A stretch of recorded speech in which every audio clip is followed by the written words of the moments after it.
Springfield State Rep Gonzalez is demanding answers after residents of an apartment building were subjected to hours of alarm going off.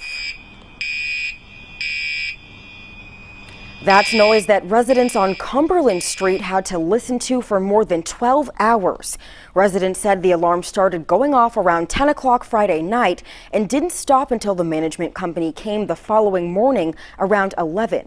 Gonzalez is angry that there is no emergency contact phone number for the management company.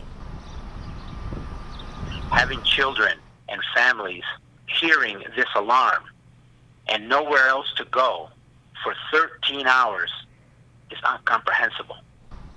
We contacted the management company who said it was a faulty alarm.